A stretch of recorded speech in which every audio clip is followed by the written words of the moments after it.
Class में हम लोग फिजिक्स का एक चैप्टर स्टार्ट करेंगे, वेक्टर, जिस चैप्टर के बारे में आप हल्के से सुने होंगे लेकिन बहुत ज़्यादा नहीं जानते होंगे। उस चैप्टर का आज हम लोग स्टार्ट करेंगे। और असलियत में कहा जाए तो ये फिजिक्स का भी चैप्टर नहीं है, it is again a tool. CBSE book में वेक्टर को एक चैप्टर बना के नहीं दिया है, टुकड़ा टुकड़ा करके हर चैप्टर में थोड़ा थोड़ा सा बांट के डिस्ट्रीब्यूट करके दिया है। जैसे वर्क एनर्जी पावर पढ़ाएगा तो वहाँ पर डॉट प्रोडक्ट पढ़ा देगा, कहीं फोर्सेस पढ़ाएगा तो वहाँ पर एडिशन पढ़ा देगा, हर चैप्टर से पहले थोड़ा थोड़ा करके पढ़ा दिया है, ऐसा करके। और फिर वेक्टर किसका चैप्टर है? मैथमेटिक्स में, वो भी क्लास 12 में है। क्या सिलेबस में जो हम पढ़ाएंगे उससे 10-20% ज़्यादा, समझ में आया? मतलब बड़े बड़े न्यूमेरिकल, थ्योरी उतना ही, थ्योरी उतना ही रहेगा, न्यूमेरिकल थोड़ा बड़े बड़े रहेंगे, वो क्लास 12 में आएंगे। जैसे मेरे पुराने बच्चे कहते हैं कि हम सर क्लास 11 में जो आप वेक्टर पढ़ाए थे क्लास 12 में पढ़ने की जरूरत नहीं पड़ा, उसमें सारा क्वेश्चन हो गया, या फिर 2-4 डाउट निकला तो कोई बता दिया, मतलब theory part will be completely covered.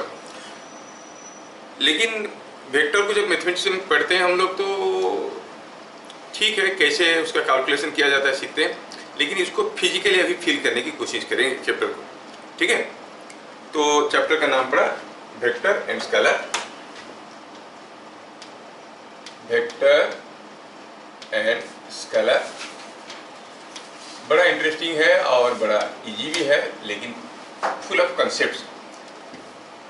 तो इसमें कुछ टर्मिनोलॉजी के साथ पहले हम लोग एक्वेंटेड हो जाते हैं, कुछ छोटे छोटे टर्म्स, जो भी कुछ मैं लिख रहा हूँ इसलिए कि बाद में तुम लोग रेफर करना चाहोगे तो पढ़ोगे, कोई नहीं पूछेगा डायरेक्टली, मैं इतना लिखवा रहा हूँ थोड़ी कोई पूछेगा। तो बाद कॉपी जब रिवीजन करोगे तो कुछ तो फंडा मिलना चाहिए, कुछ मसाला मिलना चाहिए। पहला चीज है what is a physical quantity. Physical quantity, physical quantity हम किसको कहते हैं? हम जानते हैं जब भी हम कोई चीज़ को मेजर करते हैं उसका एक अपना यूनिट होता है। जैसे हम कहेंगे कोई we want to measure the volume of a body, then you measure it in the unit of metre cube और सेंटीमीटर क्यूब, नहीं? सिमिलरली अगेन अब क्लास में सिर्फ नहीं तो चल बंद कर ना मिलने ना ना। तो क्या बोल रहे थे कि कोई भी चीज़ को मेजर करते हैं तो उसका अपना एक स्पेसिफिक यूनिट, कोई चीज़ का लेंथ मेजर करना है, उसके बाद अपना स्पेसिफिक यूनिट है, मीटर, किलोमीटर, सेंटीमीटर। मतलब काफ़ी चीज़ें हैं जिसको आप मेजर कर सकते हो, जिसको भी मेजर कर सकते हो यूजिंग ए स्पेसिफिक यूनिट, उसको हम कहते हैं फिजिकल क्वांटिटी। जो मेजर नहीं कर सकते, जैसे ये लड़का बहुत हैंडसम है, यूनिट क्या है? कोई यूनिट है? कितना हैंडसम है कैसे पता कर सकते? नहीं इतना इतना हैंडसम है, नहीं इतना हैंडसम है, कोई यूनिट नहीं है ना? हाँ, तो फील करने वाली चीज़ हो, मैं तुमको बहुत ज़्यादा प्यार करता हूँ, कितना प्यार करते हो? तो can you measure it? Abstract चीज़ों को हम मेजर नहीं कर सकते, है ना? तो जो मेजर नहीं कर सकते वो फिजिकल क्वांटिटी नहीं। तो पहला चीज़ हुआ, कोई नहीं पूछेगा व्हाट यू मीन बाय ये फिजिकल क्वांटिटी, बस थोड़ा सा पहले जान लेना चाहिए। Any quantity that can be measured, that can be measured is called a physical quantity। Example क्यों बताया? फोर्स मेजर कर सकते हैं, वेट मेजर कर सकते हैं, वॉल्यूम मेजर कर सकते हैं, लाइट का इंटेंसिटी को मेजर कर सकते हैं, डिस्टेंस को मेजर कर सकते हैं, many things you know. Speed measure कर सकते हैं, डिस्प्लेसमेंट मेजर कर सकते हैं, एक्सीलरेशन मेजर कर सकते हैं। So any quantity that can be measured is called a physical quantity. ये दो किस्म का होता है, it is either a vector or a scalar। लेकिन ये बात भी पूरा सही नहीं है, there is a third quantity also which is called tensor। लेकिन नहीं, सिलेबस में नहीं, छोड़ो उसको। हम अभी देखेंगे जितने सारे फिजिकल क्वांटिटी हमारे सामने आएंगे, या तो वेक्टर होंगे या फिर वो स्केलर होंगे, तीसरा कोई है नहीं। इंजीनियरिंग में पढ़ोगे तो उसमें टेंसर करके टर्म आएगा, TENSOR, ठीक है? That means a physical quantity which sometimes behaves, or in one direction it behaves as a vector, in other direction it behaves as a scalar, ठीक है? और बेसिकली आपको मालूम है स्केलर क्वांटिटी किसको कहते हैं? जिसको एक्सप्रेस करने की कोई डायरेक्शन की जरूरत नहीं है। तो अब हम डेफिनेशन पे जाएंगे। पहला हुआ स्केलर क्वांटिटी। स्केलर क्वांटिटी हम किसको कहेंगे? Any physical quantity, any physical quantity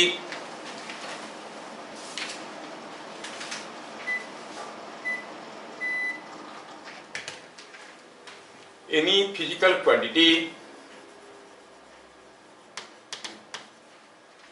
that can be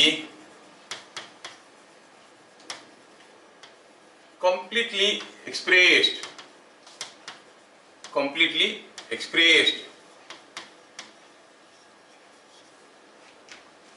in terms of its value और magnitude, वैल्यू कहो या फिर magnitude, is called a scalar quantity. ये तुम्हारा बॉडी का टेम्परेचर कितना है, इट इज 37.5 डिग्री सेंटीग्रेड, खत्म हो गया, खाली एक वैल्यू बता दी, हो गया काम। नहीं, ये रूम का वॉल्यूम कितना है, इट इज 25 मीटर क्यूब, बन गया काम, एक वैल्यू बता दिए, है ना। तो there are certain quantities which can be very easily expressed in terms of a value और मैग्नीट्यूड। तो any physical quantity that can be completely expressed, complete हो गया, तुम्हारा टेम्परेचर कितना है 37.5 डिग्री सेंटीग्रेड, खत्म, और कुछ बोलने की जरूरत ही नहीं है, तो कंप्लीटली एक्सप्रेस हो गया in terms of its value और magnitude, is called a scalar quantity. Vector quantity किसको कहते हैं?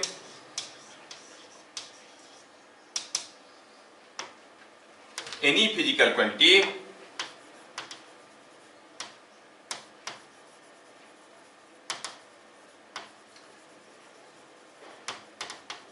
that needs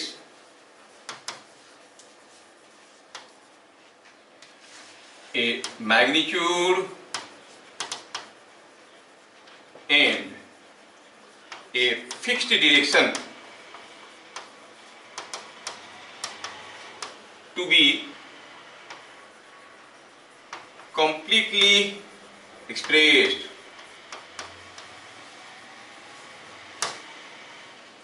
is called a vector quantity. लेकिन यहाँ पर थोड़ा सतर्क रहना, स्टेटमेंट पूरा नहीं है। यहाँ पर मैं एक वर्ड यूज किया हूँ, क्या, फिक्स्ड डिरेक्शन। बुक में ये वाला स्टेटमेंट नहीं है, बुक का स्टेटमेंट कुछ अलग है, हम लोग भी मॉडिफाई करेंगे, बुक वाला स्टेटमेंट ज़्यादा जस्टिफाइड है, तो ये समझाने के लिए शुरू में ऐसे बोल रहा हूँ। अब ये गलतफहमी में मत रहना कि कोई भी फिजिकल क्वांटिटी का अगर मैग्नीट्यूड और डायरेक्शन है तो वो वेक्टर होगा, कोई भी फिजिकल क्वांटिटी का मैग्नीट्यूड और डायरेक्शन है तो वेक्टर होगा, ऐसा नहीं है। वेक्टर का मैग्नीट्यूड और डायरेक्शन है, जैसे गाय का 4 टांग है, जिसका भी 4 टांग है वो गाय है कह देना, गलत हो जाएगा। तो वेक्टर का मैग्नीट्यूड डायरेक्शन होता है तो है ही, लेकिन जो जिसका भी मैग्नीट्यूड और डायरेक्शन है वो वेक्टर नहीं है। तो फिर वेक्टर किसको कहेंगे? For the definition of vector, अगर एग्जाम में पूछेगा, स्कूल में पूछेगा डिफाइन वेक्टर क्वांटिटी, तो ये वाला मत लिखना, ये समझाने के लिए बिगिनिंग में हम लोग ऐसे देख रहे हैं, ठीक है।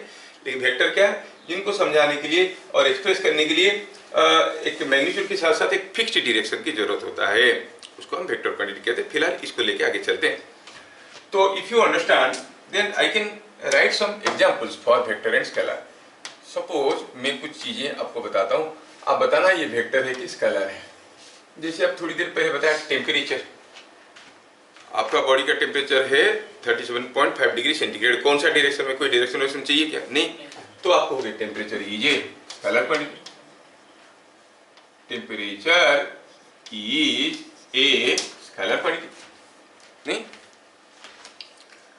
सपोज यहां पर कोई एक बॉडी रखा हुआ है, मैं आपको कहता हूं कि पुश करो, आप कहोगे इधर को पुश करूं कि इधर को पुश करूं? मैं कहूंगा इधर को पुश करो, ठीक है। तो जोर से पुश करो कि धीरे से पुश करो? Means you are asking about 2 things, किधर को पुश करना है और कितना जोर से पुश करना है। That means you need a magnitude as well as a direction. तो जो पुशिंग वाला एजेंट है उसको कहते हैं फोर्स। तो फोर्स का एक मैग्नीट्यूड हुआ और एक डायरेक्शन हुआ, तो कौन सा कैटेगरी में आ जाएगा? वेक्टर में आ जाएगा, है ना, वेक्टर में आ जाएगा। सिमिलरली सपोज ऐसे, जैसे अभी बात कर रहे थे वॉल्यूम का कोई डायरेक्शन नहीं होता है, मास का कोई डायरेक्शन नहीं होता है। Mass of a body is 5 kg, बस वैल्यू इज एनफ, है कि नहीं? मास का कुछ नहीं होता डायरेक्शन, खाली एक मैग्नीट्यूड होता है। सिमिलरली वेक्टर में हम लिख सकते हैं displacement, we can write here we can write acceleration, इधर हम कह सकते हैं वेलोसिटी, और इधर क्या कहते हैं? स्पीड। स्पीड का कोई डायरेक्शन नहीं है, नहीं? मैं कहूँ कि a car was moving, I found a car moving with 20 kilometre per hour, तो मैं क्या बताया, उसका स्पीड बताया कि वेलोसिटी बताया? खाली वैल्यू बता दिया, स्पीड था। आई found a car moving with 20 kilometre per our towards east, speed के साथ में डायरेक्शन जोड़ दिया। That means now I am talking about velocity. देख लेना क्वेश्चन में क्या पूछा है, कभी कभार क्वेश्चन पूछा find the speed of the car, find the velocity of the car. Speed पूछा है तो स्पीड बता दो, वेलोसिटी तो आपको डायरेक्शन भी बताने की जरूरत पड़ेगी। ध्यान से देखना, 11th क्लास में you have to be serious now. पहले क्या होता था, वेलोसिटी पूछे या स्पीड पूछे, खाली 20 किलोमीटर पर आवर ऐसे करके लिख के छोड़ देते थे, है ना। तो यहाँ पर अभी अगर वेलोसिटी पूछा है तो हमें डायरेक्शन बताना पड़ेगा आंसर में, समझ में आया? तो ऐसे ढेर सारी चीजें हो सकते हैं। जैसे जैसे हम लोग फिजिकल क्वांटिटी के क्रॉस में आएंगे हमें पता चल जाएगा वेक्टर है कि स्केलर है। लेकिन कुछ एक्सेप्शनल केसेस है, जैसे मैं पूछूं आपको काइनेटिक एनर्जी, क्या कहोगे आप? ये हाफ एम स्क्वायर होता है, तो ये स्केलर क्वांटिटी है कि वेक्टर क्वांटिटी है? सोचो, मान लो कि कोई मास m को इधर फेंक दिए v वेलोसिटी में, दूसरा मास m को इधर फेंक दिए v स्पीड में, दोनों का काइनेटिक एनर्जी बराबर है ना, है कि नहीं? हाफ एम स्क्वायर होता है काइनेटिक एनर्जी, इधर फेंको या इधर फेंको। तो does it have any fixed direction? No, इसका कोई डायरेक्शन है नहीं। बाय द वे, एनर्जी क्या है? Energy is always a scalar quantity. It may be heat energy, kinetic energy, light energy, कोई भी energy, energy is always a scalar quantity. तो कभी कभार काइनेटिक एनर्जी बोलने से वो वेलोसिटी का एक फीलिंग आता है तो लोग उसको वेक्टर रेंज में ले लेते हैं, इसलिए मैं बताया। याद रखना कि kinetic energy is a scalar quantity. Any energy, heat energy हो, केमिकल एनर्जी हो, इलेक्ट्रिकल एनर्जी, एनर्जी मीन्स ए स्केलर क्वांटिटी एनर्जी।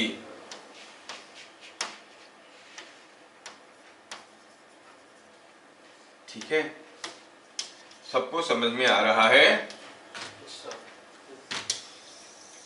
बाकी लोग कोई आवाज नहीं दे रहे, सबको समझ में आया? हाँ, तो फिर बोलना पड़ता है ना बेटा, मेरे रिकॉर्डिंग खराब हो जाता है। बाद में वीडियो देखोगे, किसी को डांट देता हूँ, वो वीडियो वायरल हो जाते हैं, हाँ मजा में बच्चे डांट खा रहे हैं, सुनते हैं सब। अच्छा, दूसरा चीज, व्हाट अबाउट करेंट? कोई एक वायर में करंट जा रहा है, ये एक वायर करंट जा रहा है, 5 एम्पियर करंट जा रहा है, क्या उसका मैग्नीट्यूड और डायरेक्शन है? हाँ है। क्या ये डायरेक्शन फिक्स्ड है? नहीं। कैसे फिक्स नहीं? अगर मैं कहूँगा कि वायर सीधा नहीं ऐसा है, तो इधर जा रहा है, इधर तो ऐसे जा रहा है, यहाँ पर तो ऐसे जा रहा है, does it have a fixed direction? No. Direction है लेकिन फिक्स्ड नहीं है। ध्यान रहे, मैं यहाँ पर आपको एक वर्ड को अंडरलाइन करवाया, फिक्स्ड डायरेक्शन होना चाहिए। बट वो लड़का किधर गया है, आप कहोगे इधर गया, इधर गया, इधर गया, इधर गया, ऐसे दिखाओगे क्या? कोई पर्टिकुलर डायरेक्शन में दिखाओगे ना, तो एक फिक्स्ड डायरेक्शन होना जरूरी है। बाद में हम देखेंगे कि करंट क्यों स्केलर नहीं है with the right definition of vector. Vector का सही डेफिनेशन जब लेंगे तब देखेंगे करंट क्यों वेक्टर नहीं। फिलहाल जो डेफिनेशन हम लोग यूज किए हैं उसके पास एक फिक्स्ड डायरेक्शन होना चाहिए। और कोई बेंट वायर में करंट जा रहा है तो हम उसका कोई फिक्स्ड डायरेक्शन है नहीं। हम पढ़ेंगे जब कोई छोटा सा वायर लेंगे, कोई भी बेंट वायर का छोटा सा हिस्सा एक स्केलर क्वांटिटी होता है, सॉरी स्ट्रेट लाइन होता है। छोटा सा स्ट्रेट लाइन होने से एक फिक्स्ड डायरेक्शन हो गया। बाद में देखेंगे छोटा सा लेंथ जो है वो वेक्टर है, करंट के रिंग एलिमेंट क्लास 12 में पढ़ेंगे मैग्नेटिज्म चैप्टर में। छोटा सा वायर है, करंट जा रहा है, वो वेक्टर है। लेकिन फिलहाल तो हम पढ़ेंगे कि ये वेक्टर नहीं है। क्या कहेंगे? याद रखना, लॉजिक आपको थोड़ी देर में जैसे जैसे जैसे हम आगे बढ़ेंगे आपको लॉजिक समझ में आ जाएगा कि क्यों वेक्टर नहीं है, because we have some different definition for vector quantities in class 11। ठीक है, फिलहाल वो भी जो डेफिनेशन देखेंगे वो भी कंप्लीट नहीं है। वेक्टर बोलने से लगता है खाली फिजिकल क्वांटिटी, कोई भी चीज का डायरेक्शनल प्रॉपर्टी है तो वेक्टर है। Even a matrix is a vector, a complex number is a vector. अब उधर नहीं जाना चाहते हैं, वेक्टर मतलब हम लोग डायरेक्शन सोचते हैं, डायरेक्शनल प्रॉपर्टी होना चाहिए, तो अपने आप को लिमिट करते हैं अपनी कोर्सेस ऑफ स्टडी के बीच में। ठीक है, तो यहाँ पर देखें करंट क्या हो गया, स्केलर क्वांटिटी। अच्छा, व्हाट अबाउट प्रेशर? प्रेशर का जैसे एटमॉस्फेरिक प्रेशर है, मेरे ऊपर अभी एटमॉस्फेरिक प्रेशर कहाँ पे आ रहा है बताओ? खाली सर पे आ रहा है क्या? इधर से भी आ रहा है, इधर से आ रहा है, चारों तरफ से आ रहा है। Does it have a fixed direction? नहीं। तो हम कहेंगे as per my definition goes pressure is a scalar quantity. तो हम कहेंगे प्रेशर इज ए, मैं क्यों सारे डिफिकल्ट टर्म को लिखा रहा हूँ? क्योंकि यही सब टर्म कंफ्यूजन क्रिएट करते हैं, वेक्टर है कि स्केलर है। ये बाकी चीज तो तुम जानते हो, कोई कभी भी पूछेगा मास क्या है, स्केलर है, क्योंकि उसका कोई डायरेक्शन है नहीं। ऐसी चीजें पूछ लेने से हम लोग फंस जाते हैं। What about area? ये एक बोर्ड है, बोर्ड का कुछ एरिया है, स्केलर लगता है scalar, practically area is a vector. इसलिए बोल रहा हूँ क्यों वेक्टर हुआ, एरिया कैसे कैलकुलेट करते हैं हम लोग पढ़ेंगे। ठीक है, हम लोग अभी ट्रायंगल का एरिया निकाल रहे थे, कैसे था, ए बी साइन थीटा था। बाद में वो कैसे आएगा मालूम है, it will be a cross b, cross product के रूप में आएगा। तो ए एक वेक्टर है, बी एक वेक्टर, उनका क्रॉस प्रोडक्ट के रूप में आएगा। अगर ये बोर्ड एक एरिया, बोर्ड, ये बोर्ड को हम एरिया मानेंगे इसको, तो बोर्ड को बनाया कैसे, मान लो ऐसा ऐसा करके एक एरिया बनाया घूम के, या फिर ऐसे ऐसे करके एरिया बनाया घूम के, दोनों केस में ऐसे घूम के बना सकते हैं। अगर ऐसे ऐसे घूम के बनाया होगे, एरिया विल बी इनवर्ड्स। ऐसे ऐसे घूम के बनाया होगे तो काउंटर, दो क्लोज लूप कैसे गया, इसके हिसाब से एरिया विल बी आउटवर्ड्स। ये सब चीजें मैं सारे क्लासेस में नहीं बताता हूँ, घूमे कैसे उसके हिसाब से एरिया का डायरेक्शन बदल जाएगा। ठीक है, क्रॉस प्रोडक्ट रूल्स आएंगे उसमें। हम बोलो कुछ। अच्छा सर, ये जो करंट है इसका तो पॉजिटिव टर्मिनल से नेगेटिव टर्मिनल तक ऐसा फिक्स्ड है। हाँ, लेकिन तो फिर सर बताएंगे ना, सही डेफिनेशन आएंगे, अभी हम लोग सही डेफिनेशन नहीं जानते। तो अभी तो हम शुरू किए हैं, सारा चीज समझाना मुश्किल हो जाएगा। जैसे तुम 2 का टेबल पढ़ रहे थे, पहला क्लास पहली बार 2 4 जार 8, तब डाउट पूछ दोगे तो टीचर समझा पाएगा क्या? थोड़ी आगे जाने के बाद पीछे, ओ 2 4 जार मतलब 2 4 टुगेदर, 4 + 4 8 होता है। थोड़ा देर में समझ में आएगा, अभी शुरू में एक्सेप्ट करो जो बोल रहा हूँ सही बोल रहा हूँ, तुम लोगों को कुछ गलत चीजें नहीं बोल रहा हूँ। ठीक है, तो क्या है, area is a vector quantity, याद रखना। ये चीज को याद रखना, अक्सर लोग पूछ लेते हैं, ये चीजों में बच्चे गड़बड़ कर देते हैं, आगे चल के चीजें समझ में आ जाएगा। भाई area is vector quantity, area अगर वेक्टर है तो इसका डायरेक्शन होगा किस डायरेक्शन में, इसका डायरेक्शन होता है normal to the plane of the area. मान लो कि ये कोई एक एरिया हुआ, ऐसे ये कोई एक एरिया हुआ, और इसकी जो एरिया है, कौन सा एरिया है, एरिया का मैग्नीट्यूड क्या हो गया, ये ज्योमेट्रिकल एरिया, जिसको आप लोग एरिया कहते हो। डायरेक्शन क्या हो गया, इसको perpendicular like this, the direction of area is perpendicular to the plane of the area. कैसे हुआ सर, क्यों हुआ, एरिया का डेफिनेशन देखेंगे तब समझेंगे। ठीक है, अभी थोड़ी देर में विश्वास करो कि हाँ ऐसे होता है, शुरू में बता दें। अब कितना कंफ्यूजन है कि जो वेक्टर क्वांटिटी है उसके पास एक मैग्नीट्यूड और डायरेक्शन है। तो now I want to restart again the chapter. ठीक है, ये थोड़ा बेसिक नॉलेज हो गया, लेट अस स्टार्ट। पहला हुआ, vectors have magnitude and direction, कोई दो राय नहीं है। बट ये स्टेटमेंट को हम दूसरे तरीके से नहीं देख सकते। We can not say the converse is true, anything which has magnitude and direction is a vector. No, vectors have magnitude and direction. Then how to know what is vector, आएंगे आगे थोड़ा, हाँ हो सकता है कि अगले क्लास में आएंगे डेफिनेशन में हम लोग। तो बात हुआ कि वेक्टर के पास मैग्नीट्यूड और डायरेक्शन होते हैं। तो वेक्टर किसको कहते हैं, उसको कहते हैं जो वेक्टर की रूल्स को ओबे करता है, वेक्टर का एडिशन सब्ट्रैक्शन का रूल को ओबे करता है, उसको कहते हैं, है ना। Every student is the students are boys, but every boy is not a student. Then how you define a student, any boy who submits to discipline behaves as a disciple and is called a student. समझ में आया? तो उसका definition है, कोई भी आके पढ़ जाएगा स्टूडेंट बन जाएगा क्या? लड़का होना काफी थोड़ी है स्टूडेंट बनने के लिए, है ना। स्टूडियस होना चाहिए, पढ़ने में इंटरेस्ट होना चाहिए, should submit to the discipline, teacher जो बोलेंगे मानना चाहिए उसको, है ना। ऐसे तो धीरे धीरे आएगा। अब ये वेक्टर के पास मैग्नीट्यूड और डायरेक्शन है, how they can be presented. Present करने के लिए हमको लिखना पड़ेगा कोई, जैसे वेलोसिटी एक वेक्टर है, ये गाड़ी जा रहा है, उसका वेलोसिटी कितना है आपको हो गए 90 km/h टुवर्ड्स ईस्ट, ऐसे करके इन वर्ड्स लिखेंगे। इन वर्ड्स में लिखने से हमें मैथमेटिकल ऑपरेशन करने में दिक्कत होता है। तो मैथमेटिकल ऑपरेशन करने के लिए वेक्टर को ढेर सारे तरीके से लिखा जाता है। There are 13 different methods vector को प्रेजेंट करने के लिए, जिसमें से हम लोग पढ़ेंगे 3। ठीक है, एक पढ़ेंगे ग्राफिकल अप्रोच, दूसरा हुआ रेक्टेंगुलर अप्रोच, और एक तो पढ़ेंगे यूनिट वेक्टर अप्रोच। तीनों वेक्टर, तीनों फॉर्म में हम वेक्टर को कैसे समझते हैं देखेंगे। तो पहला देखेंगे, ये जो हम देखे अभी वेक्टर के बारे में, ये हो गया सबसे इंपॉर्टेंट पॉइंट। अब देखेंगे graphical form of vectors. Graphical form of representation, ध्यान से देखना, यहां से पढ़ाई शुरू। कोई वेक्टर को ग्राफिकली कैसे रिप्रेजेंट करते हैं, कोई नहीं पूछेगा how vector is represented graphically explain, कोई नहीं पूछेगा, हम लोग समझेंगे फिर उसको डायरेक्टली यूज करेंगे। कभी नहीं हुआ कि सीबीएसई या किसी भी बोर्ड में पूछा है how vector is represented in graphical form, ऐसा कुछ नहीं, कभी नहीं है, ऐसा समझना है। तो कुछ नोट्स हम लोग लिखेंगे ताकि अपना रिवीजन करोगे तो समझ में आएगा।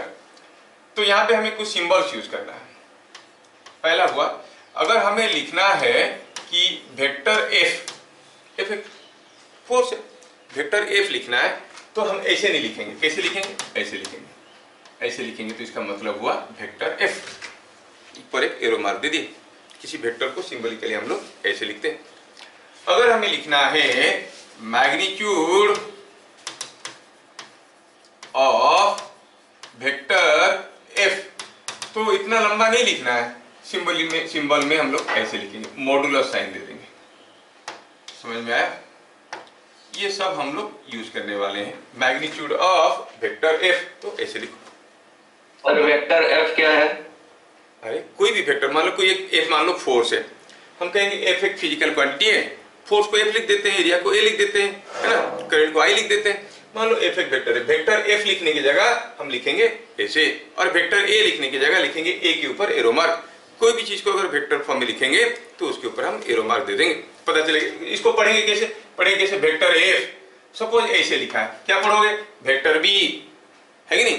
मतलब एरो मार्क दिया, मतलब ये जो क्वांटिटी है फिजिकल क्वांटिटी, जैसे मास को m लिख देते हैं, क्या मास को हम ऐसे लिख सकते हैं? नो, मास को ऐसे नहीं लिख सकते क्योंकि मास इज स्केलर क्वांटिटी। अच्छा, तो मैं ये बोल रहा था, अगर ऐसा कोई चीज लिखा है, अगर लिखा है m देके एरो मार्क लिखा है, तो आप कहोगे वेक्टर m। समझ में? एरो मार्क देने का मतलब हुआ ये वेक्टर है, पता चल गया। जैसे अगर मैं लिखूं ऐसे, आप क्या कहोगे? Suppose I write this, it is sum of vector A and B, vector B. Suppose मैं ऐसा लिख दिया, तो क्या लिखोगे? क्या पढ़ोगे इसको? Sum of magnitude. It is magnitude of sum of vector A and vector B. Magnitude of sum of vector A and vector B. समझ में आ रहा ना? क्योंकि हमें इतना लंबा लंबा नहीं लिखना पड़ेगा, ऐसे सिंबलिकली चीजों को लिखना पड़ेगा। क्या लिखेंगे इसको? मैग्नीट्यूड ऑफ सम ऑफ, ये मैग्नीट्यूड दे दिया, इसका मतलब हुआ magnitude of sum of vector A and vector B. अगर मैं ऐसा लिखा तो क्या कहोगे?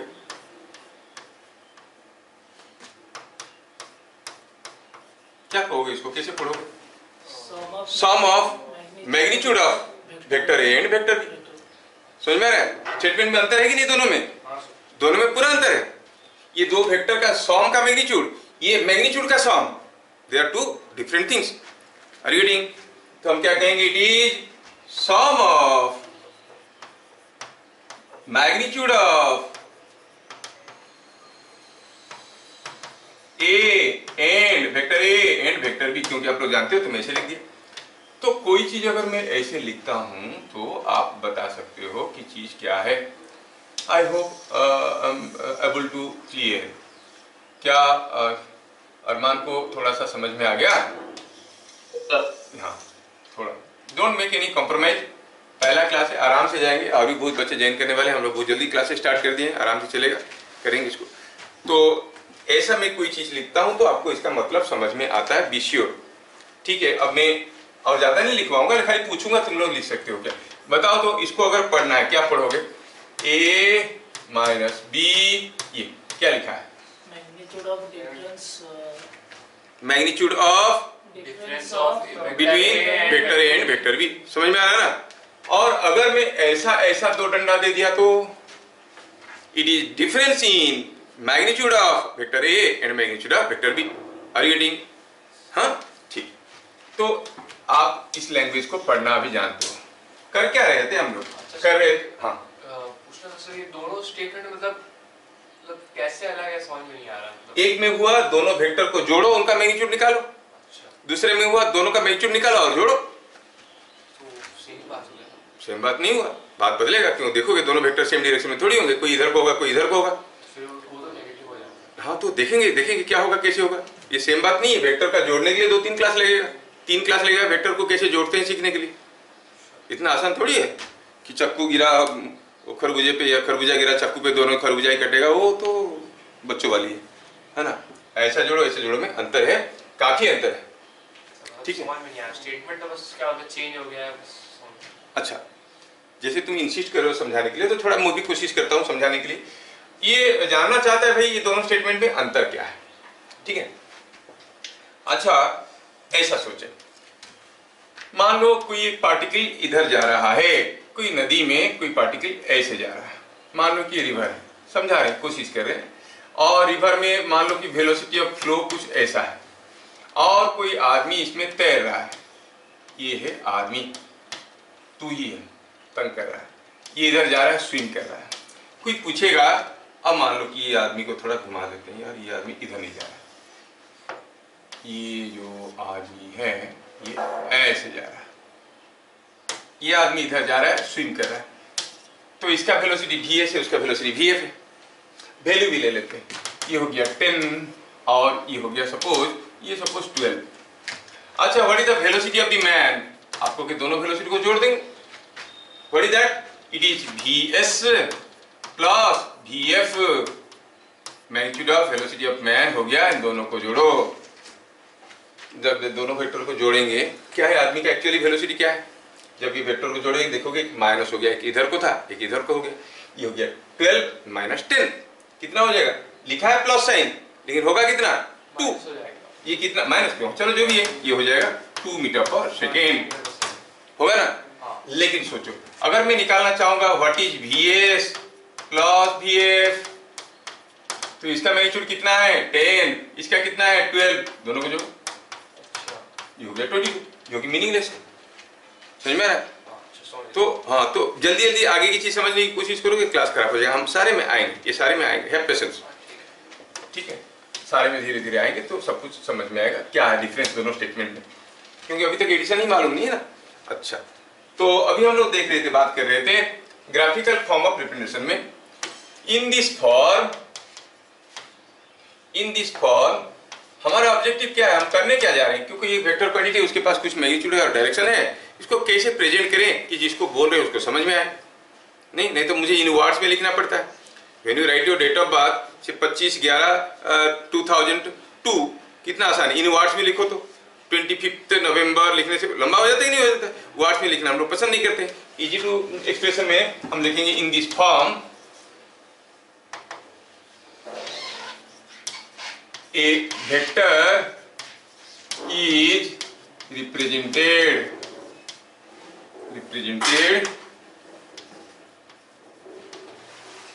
in this form. A vector is represented by an arrow mark. किसी एरो मार्क से हम किसी वेक्टर को रिप्रेजेंट करते हैं, just by N arrow mark. Length of arrow gives magnitude of vector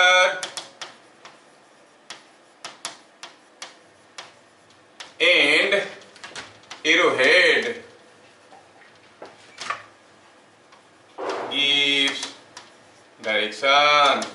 ध्यान रहे, this is not a note I am dictating you have to mug up, nothing. हम क्यों लिख रहे हैं बाद में पढ़ोगे तो समझ में आए। कोई नहीं पूछेगा in graphical form how a vector is represented, कोई नहीं पूछेगा। क्या कह रहा है? बोल रहा है कि कोई एक वेक्टर मान लो f है, कोई फोर्स वेक्टर है, कोई एक वेक्टर है, उस वेक्टर को हम कैसे रिप्रेजेंट करते हैं? Just by N arrow mark. ये हो गया वेक्टर। अच्छा, तो इससे क्या पता चल गया वेक्टर का डायरेक्शन क्या है? वो तो दिख रहा है, इधर पर arrow head indicates the direction. Magnitude क्या है इस वेक्टर का? इस वेक्टर का मैग्नीट्यूड जानना है भैया, तो just major the length of the arrow mark. Length of the arrow mark will give you the magnitude of the vector. ये क्या रिप्रेजेंट कर रहा है? Magnitude of the vector. समझ में आया क्या? तो जब हम किसी वेक्टर को विथ स्केल मेजर करेंगे ऐसे करके, तो इसका जो लेंथ होगा वेक्टर का मैग्नीट्यूड रिप्रेजेंट करेगा, और जो एरो हेड होगा वो वेक्टर का डायरेक्शन को रिप्रेजेंट करेगा। क्या आप लोगों को समझ में आया? Yes sir. आया? समझ में आया तो थोड़ा बताओ। बाकी लोग यस नहीं बोल रहे हैं जब मैं पूछता हूं। छोटा सा चीज है, सपोज यहां पर कोई एक ब्लॉक है, कोऑपरेट इन द क्लास। अब ये जो ब्लॉक है, कोई एक ब्लॉक रखा हुआ है, मैं एक छोटा सा क्वेश्चन आपको पूछता हूं कि सपोज ये ब्लॉक के ऊपर में ऐसा एक फोर्स लगा है इधर और ऐसा एक फोर्स लगा है इधर। Now we have understood what an arrow mark means practically, ये भी हमें समझ में आ चुका है। मेरा क्वेश्चन ये है कि जब हम ये ब्लॉक के ऊपर ऐसे दो फोर्स लगाएंगे, this block will go towards left और टुवर्ड्स राइट। लेफ्ट। क्यों मंजू? सर बिकॉज़ क्योंकि ये जो फोर्स है उसका मैग्नीट्यूड बड़ा दिख रहा है, लेंथ ज्यादा दिख रहा है, मतलब ये जो वेक्टर है उसका लेंथ ज्यादा है, लेंथ ज्यादा है तो ये इधर को पुश कर देगा, पुश कर नहीं पाएगा। समझ में आ रहा ना? मतलब ये चीजें आपको समझ में आ रहा है, पिक्टोरियली समझ में आ रहा है ना? हाँ, ये समझ में आना जरूरी है। तो block will be pushed, the block will move towards, इसका एक्सीलरेशन किधर को होगा? ऐसे होगा, क्योंकि ये फोर्स बड़ा है, क्योंकि इसका लेंथ बड़ा है, जिसका लेंथ बड़ा है उसका मैग्नीट्यूड बड़ा है ना? चलिए, इसका मतलब जब भी हम किसी एक वेक्टर को रिप्रेजेंट करते हैं ग्राफिकल फॉर्म में, सिंपली एक एरो मार्क से रिप्रेजेंट करेंगे। Arrow head will indicate the direction, length of the arrow will give you the magnitude of the vector. Fine. अब इसमें से कुछ चीजें सामने आता है। क्या चीजें सामने आता है? जैसे हम कहेंगे कोई भी चीज का लेंथ कभी नेगेटिव हो सकता है क्या? सोचो तो, can you draw a line of length -5 centimetre? No, -5 centimetre length कैसे लोगे, है ना? तो लेंथ कभी नेगेटिव नहीं हो सकता, मतलब magnitude of A vector can never be negative. क्या बात समझ में आया? तो हम कहेंगे magnitude of A vector can never be negative. आप जानते हो कि जो वेलोसिटी है it is speed associated with A direction. Velocity का मैग्नीट्यूड क्या है? स्पीड है, उसके साथ डायरेक्शन जोड़ दो तो वेलोसिटी बन जाता है। नहीं, मैं कहूं कि car, I found a car moving with -20 metre per second, अब बोलोगे स्टेटमेंट इज रॉन्ग, ऐसा कौन बोलता है? -20 मीटर पर सेकेंड में कार जा रहा था। लेकिन मैं अगर कहूं कि the car was moving with -20 metre per second towards east, it is meaningful, मतलब it was moving with 20 metre per second towards west. Are you getting? -20 metre per second towards east मतलब 20 metre per second towards west. Velocity can be negative because a vector, but magnitude the speed can not be negative. समझ में आ रहा है? कोई भी vector का magnitude कभी नेगेटिव हो ही नहीं सकता। Magnitude is always a positive quantity. Why? Because it is just a length, length can not be negative. क्या बात समझ में आ रहा है? अच्छा, दूसरा चीज हुआ, अगर मैं कहूं कि मेरे पास कोई एक वेक्टर है ऐसा वाला, सपोज आई से हियर इज ए वेक्टर, से आई से this is a vector A, ऐसे लिखा तो वेक्टर है, मैग्नीट्यूड कितना है, इसका लेंथ, डायरेक्शन ऐसा है, ठीक है। अगर मेरे को कहा गया draw a vector 2a double of this, double of this क्या है, जैसा है वही है, खाली इसका डबल ड्रॉ कर देंगे और क्या ऐसा वाला ले लेंगे, थोड़ा ऐसे हो गया ना, ये हो गया डबल ऑफ दिस, ऐसे दो ठो को जोड़ देंगे, ये बन गया 2a। अगर मुझे a दिया गया, मैं 2a ड्रॉ कर सकता हूँ नहीं कर सकता? कर सकता हूँ। नहीं, अगर मुझे कहा गया ड्रॉ करो -3a, अगर a ऐसा है तो ऑब्वियसली जो -a होगा वो कुछ ऐसे होगा। समझ तो आ रहा है कि माइनस मतलब अपोजिट होगा, it is -a vector. -3a तो ठीक है, you draw a line like this, ये हो गया -a का 3 गुना, जो कि बन गया -3a। क्या बात समझ में आ रहा है? मतलब कोई एक वेक्टर दिया है तो ये बाकी सारा वेक्टर हम लोग ड्रॉ कर सकते हैं, आपको भी कोई दिक्कत नहीं। a दिया है तो -a करो तो इक्वल एंड अपोजिट उल्टा कर दिए, 2a करो तो डबल कर दिए, समझ में आया? -3a किए तो -a का 3 गुना कर दिए। अब यहाँ पे देखना ये है कि ये सारा वेक्टर में से कुछ कुछ पॉजिटिव है, कुछ कुछ नेगेटिवली दिख रहे हैं, इसमें से कौन कौन सा वेक्टर का मैग्नीट्यूड नेगेटिव होगा? किसी का भी नेगेटिव नहीं होगा, मैग्नीट्यूड इज लेंथ, सबका लेंथ पॉजिटिव है, मतलब सारे वेक्टर का लेंथ पॉजिटिव है। ये जेई का क्वेश्चन है। कैसा क्वेश्चन था? क्वेश्चन ये था, ये सबको समझ में आ गया ना? ध्यान से देखो, ये क्वेश्चन आ गया इंपोर्टेंट, जेई में आ चुका है, तो थोड़ा ध्यान दे देना। इफ सपोज वेक्टर ए का मैग्नीट्यूड है 10, तो क्या आप मुझे बता सकते हो what is the magnitude of 2a? 20, very good, 20। What is the magnitude of -a?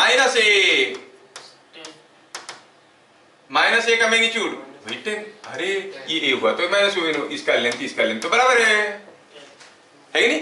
अगर मैं पूछूंगा what is the magnitude of -3a, it is -3 हो गया 30। अगर मैं पूछूंगा what is the value of -4 into a, सोचो अब क्या होगा? a का मैग्नीट्यूड क्या था? पॉजिटिव, कितना था? 10, -4 मल्टीप्लाई किए, ये हुआ -40। समझ में आ रहा है?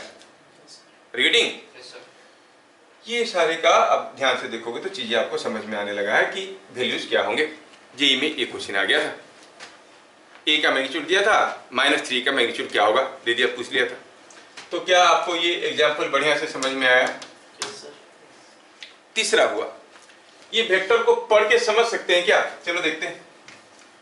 सपोज हम कहेंगे कि यहाँ पे मेरा कोऑर्डिनेट एक्सिस है, हमें कोई वेक्टर ग्राफिकल फॉर्म में दिया होगा तो हमें रीड भी तो करना आना चाहिए कि ये क्या रिप्रेजेंट कर रहा है। ये हो गया हमारा कोऑर्डिनेट प्लेन। क्या coordinate plane? Call it east, west, north and south. अच्छा, यहाँ पे अगर इंडिया में बनाएंगे, बंगाल कहाँ पे आएगा? इंडिया में बनाएंगे तो बंगाल कहाँ पे आएगा? East, west, north, south. East में आएगा ना, तो इसको वेस्ट बंगाल क्यों बोलते हैं? सर क्योंकि वो पूरा बंगाल का वेस्ट पार्ट है। ये बंगाल का वेस्ट है, इंडिया का ईस्ट है, इसलिए तो अंग्रेज को हम ईस्ट इंडिया कंपनी बोलते थे, उधर से ही तो आए थे। ईस्ट इंडिया वेस्ट बंगाल, बात एक ही हुआ है कि नहीं? हाँ, तो मजाक कर रहा था फी से बात। अच्छा, मैं अभी यहाँ पर क्या कर रहा हूँ, कुछ वेक्टर ले रहा हूँ। सपोज ऐसे मैं कुछ वेक्टर लिखना चाहता हूँ एग्जाम्पल के तौर पे, जो आप मुझे बताओगे। सपोज हमारे पास कोई एक वेलोसिटी वेक्टर है v1, क्या है? 20 मीटर, बहुत 20 मीटर पर सेकेंड, ठीक है, 20 metre per second to east. v2 क्या है? It is 15 metre per second to south west. Suppose मान लेते हैं कि v3 क्या है? It is 18 metre per second towards 30 degree west of north. यहाँ पे बच्चों को कंफ्यूजन होता है, इसलिए मैं लिखवा रहा हूं, ध्यान से देखना बेटा, यहाँ पर कंफ्यूजन होता है, गड़बड़ हो जाता है। क्योंकि कोई वेक्टर आप ऐसे जानते हो, प्रॉपर्ली प्रेजेंट करोगे फिर ऐड करना सीखोगे, क्योंकि एरो मार्क प्रॉपर्ली नहीं ड्रॉ कर पाओगे तो गड़बड़ हो जाएगा, एरो मार्क एडिशन सब्ट्रैक्शन नहीं हो पाएगा। एडिशन में भी ग्राफिकल फॉर्म यूज करेंगे, दूसरे फॉर्म भी यूज करेंगे। वेक्टर ग्राफिकली दिया था, हम ग्राफिकली ऐड करने की कोशिश करेंगे, और वेक्टर ग्राफिकली इंटरप्रेट नहीं कर पाएंगे तो ऐड नहीं कर पाएंगे, गड़बड़ हो जाएगा। चलिए शुरू करते हैं। पहला वेक्टर v1 क्या है? ये इट्स ए वेक्टर जिसका मैग्नीट्यूड कितना है? 20। किधर को है? Towards east. Okay, towards east ना, थोड़ा मोटा करके डालते हैं टुवर्ड्स ईस्ट। तो ये हम एक एरो मार्क लेंगे, यहाँ पे ड्रॉ करेंगे। ये जो एरो मार्क लेंगे कितना लंबा लेंगे? इन माई ग्राफ पेपर 20 यूनिट्स। हम कितना लंबा लेंगे? 20 यूनिट्स का। और ये हो गया v1। क्या मेरी बात समझ में आया? Yes sir. कितना सिंपल है, पूरा स्टेटमेंट ऐसे लिखो या फिर ऐसे कर दो। सेकेंड में 15 metre per second to south west. 15 metre per second to south west. South west मतलब साउथ और वेस्ट का बीचों बीच। कितना लंबा खींचना है? 15। तो एक स्केल लो 15 यूनिट्स का, एक खींचो, यहाँ पे लिख दो 15, और यहाँ पे हो गया वेक्टर v2। और ये साउथ वेस्ट है, मतलब ये सब एंगल कितना है? 45 डिग्री। ये भी समझ में आ रहा है कि नहीं? अच्छा सर, वो कोऑर्डिनेट्स में रहेगा जो s और w है, क्या 15-15 है क्या? नहीं, हमें पता करना है कि स्केल लेंगे 15 सेंटीमीटर, मान लो कि 1 centimetre is 1 metre per second. Scale में लिखेंगे ग्राफ पेपर में, तो 15 सेंटीमीटर के इधर खींचेंगे, 20 सेंटीमीटर के इधर खींचेंगे, using scale, pencil, protractor, you are drawing it. अच्छा, तीसरा 18 metre per second towards 30 degree west of north. West of north, देखो ये नॉर्थ है, ये वेस्ट है ना? वेस्ट ऑफ नॉर्थ, ये स्टेटमेंट को थोड़ा गौर करो, हर कोई गड़बड़ करता है, ये बच्चों को ये अक्सर कंफ्यूजन कर देता है, गड़बड़ कर देते हैं। वेस्ट ऑफ नॉर्थ, ये नॉर्थ है, this is what is called east of north, this is west of north, है कि नहीं? वेस्ट ऑफ नॉर्थ, नॉर्थ का वेस्ट के तरफ 30 डिग्री, नॉर्थ का वेस्ट के तरफ 30 डिग्री, तो ऐसा कितना लंबा? 18 यूनिट्स। तो ऐसा लंबा ले लो और ड्रॉ करो, यहाँ पर लिखो, यहाँ पर 18, कितना एंगल लोगे? 30 degree. 30 degree west of north, कितना? 18 मीटर पर सेकेंड। क्या बात समझ में आ रहा है? ये स्टेटमेंट को समझाने के लिए बाकी दोनों मुझे करना पड़ा, क्योंकि न्यूमेरिकल करोगे तो पूछेगा what will be the direction of the swimmer, तो आपको प्रॉपर्ली डायरेक्शन बताना पड़ेगा, समझाना पड़ेगा। आपका फिगर में ऐसा कुछ निकला होगा आंसर, उसको देख के प्रॉपर्ली इंटरप्रेट कर लेना चाहिए। क्या मेरी बात समझ में आ रहा है? हाँ, मतलब यहाँ पे अगर मैं कोई भी एरो मार्क दूंगा तो आप कह लोगे वेलोसिटी कितना होगा? चलो देखो तो ट्राई करके बताओ। अब आपके लिए सवाल है ये वाला रेड। मैं कहता हूं कि चलो मानते हैं कि ये this is what is a vector, और ये वेक्टर का क्या दिया है, चीजें दिया है, नाम दिया है इसका, ये क्या था, ये V3 था, ये V4 है, और दिया है कि ये है 20 डिग्री, और ये कितना दिया है, ये दिया है 25, ऐसे लिखा है। क्या आप मुझे बता सकते हो, प्लीज करेक्टली बताना या दिल टूट जाएगा। V4 क्या है, वेलोसिटी ऑफ कितना 25, कितना तक तो मैं लिख दिया, 2 आवर्स, बताओ आगे। 2 hours 20 degree east of south, एकदम पक्का सही क्या बता दिया आप लोग, 20 degree towards 20 degree, very good, बढ़िया समझ रहे हो, ईस्ट ऑफ साउथ। और ये 20 है तो 70 डिग्री साउथ ऑफ ईस्ट, ये भी चलेगा है कि नहीं, ईस्ट ऑफ साउथ। समझ में आया क्या, है ना। मान लो तुम यही बोल दिए, नीचे ऑप्शन में ABCD में दे दिया है 70 degree east south of east, और तुम बोले मेरा ऑप्शन तो नहीं तेरा ऑप्शन दूसरे रंग में है, समझ में आ रहा ना। तो ये चीजें आपको समझ में आना चाहिए। Is it understood? बढ़िया। तो आपको ग्राफिकल फॉर्म में चीजें समझ में आ गया। खैर, ग्राफिकल फॉर्म में किसी वेक्टर को कैसे लिखते हैं आपको समझ में अभी आ गया। चलिए नेक्स्ट और एक इंपॉर्टेंट चीज बताना चाहते हैं, जिसको हम कहेंगे component of vector. Component of A vector. पूरे वेक्टर चैप्टर में ये जो कंपोनेंट वाला चीज है ना, बड़ा खड़ूस चीज है। काफी लोगों को यही समझ में नहीं आता है, तो उनका पूरा चैप्टर ही खराब हो जाता है। और खाली चैप्टर नहीं, पूरा मैकेनिक्स में हर एक न्यूमेरिकल में, ऑलमोस्ट एवरी न्यूमेरिकल में तुमको कंपोनेंट को डील करना पड़ेगा। तो मैथमेटिकली फॉर्मूला जानने से काफी नहीं होता है, फील करना पड़ता है उसको, चीजें क्या है। कंपोनेंट ऑफ वेक्टर का मतलब क्या है, कंपोनेंट का मतलब क्या है, पार्ट्स ऑफ, जैसे components of a computer means parts of a computer, है ना, like that component of A vector. सोचो, पहले फील करते हैं कि सपोज हम कहेंगे कि यहाँ पे ये है हमारा, मान लेते हैं नॉर्थ हुआ, ये हुआ ईस्ट, और सपोज हम कहेंगे ईस्ट है, ये नॉर्थ है, और यहाँ पर क्या है, यहाँ पर है आपका कोई आदमी ऐसे गया है, कितना दूर गया है, सपोज वो गया है समथिंग लाइक से गया है 100 मीटर। उसका डिस्प्लेसमेंट ये क्या दिया है, ये आदमी का डिस्प्लेसमेंट वेक्टर दिया है, और दिया है क्या दिया है कि ये जो आदमी है गया तो है ऐसे, और ये कितना है, ये लेंथ है समथिंग लाइक से 60 मीटर, और ये है 80 मीटर, ऐसे दिया है। सपोज कोई आदमी का डिस्प्लेसमेंट के बारे में ऐसे जानकारी हमें दिया गया है। ये हो गया डिस्प्लेसमेंट को एस लिखते हैं, एस वेक्टर। कोई पूछेगा what is the displacement of the person, आपको 100 metres in this direction, arrowhead की डायरेक्शन। अच्छा, ये आदमी ईस्ट के तरफ कितना गया, वो ईस्ट के तरफ कहां गया, तो इधर गया, he has not gone towards east, he has gone in this direction। हाँ इधर गया है, लेकिन इधर जाते जाते ईस्ट के तरफ भी कुछ दूर निकल गया था, तो वो ईस्ट के तरफ कितना दूर निकल गया इधर, ईस्ट के तरफ नहीं गया, कितना दूर निकल गया, उसको फिजिक्स के लैंग्वेज में क्या कहेंगे, what is the component of his displacement in the direction of east. बात समझ में आ रहा है क्या।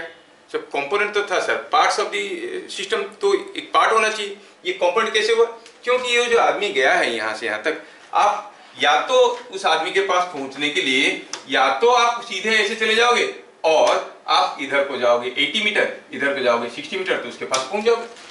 सो this are the parts of his displacement, you can say these are the parts of his displacement.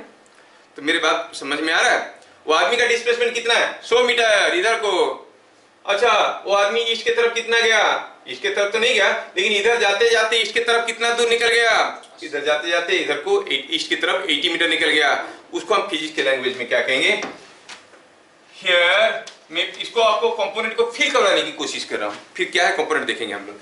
Here component of displacement कौन है, vector S in direction of east, क्या कहोगे आप, ईस्ट की तरफ कितना गया है, इन द डायरेक्शन ऑफ ईस्ट कितना गया है, 80 मीटर। आप ऐसे लिखेंगे, हियर मैग्नीट्यूड ऑफ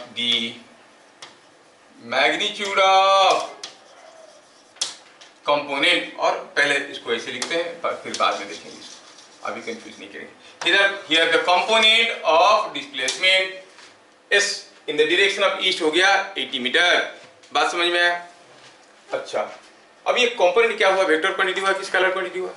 कंपोनेंट बताने के लिए हमें बताना पड़ा कि ईस्ट के डायरेक्शन में, तो वेक्टर क्वांटिटी हो गया। This is the component in the direction of east, मतलब it is associated with the direction. अगर मैं पूछूं आपको इन डायरेक्शन ऑफ नॉर्थ कितना हुआ बताओ, तो देखें, but the component in the direction of north, इधर जाते जाते नॉर्थ के तरफ कितना दूर निकल गया, 60 मीटर, तो आप कहोगे 60 मीटर, वेरी गुड। अच्छा, what is the component of the displacement in the direction of west, west के तरफ कितना गया, वेस्ट की तरफ कहाँ गया, तो ईस्ट की तरफ गया, ईस्ट की तरफ गया 80, मतलब वेस्ट की तरफ -80, अरे वेक्टर है ना, he has gone -80 metre towards west, that is 80 metre towards, क्योंकि वेक्टर है, वेक्टर नेगेटिव हो सकता है, समझ में आ रहा है? तो it is -80 metre. Why component is a vector? Because it is associated with a direction. मैं सिंपली पूछूंगा what is the component of displacement, आप बोलोगे कौन से डायरेक्शन में, डायरेक्शन बताओगे तब ना, कंपोनेंट का एक डायरेक्शन होता है, कौन सा डायरेक्शन में चाहिए, इधर को कि इधर को, है कि? तो सिमिलरली अगर मैं पूछूं component direction of in direction of south पूछे तो क्या कहेंगे, yes it is coming out to be -60। काफी गर्मी होने लगा, ये आवाज के चलते एसी बंद कर दिया था, अब लगा देता हूं।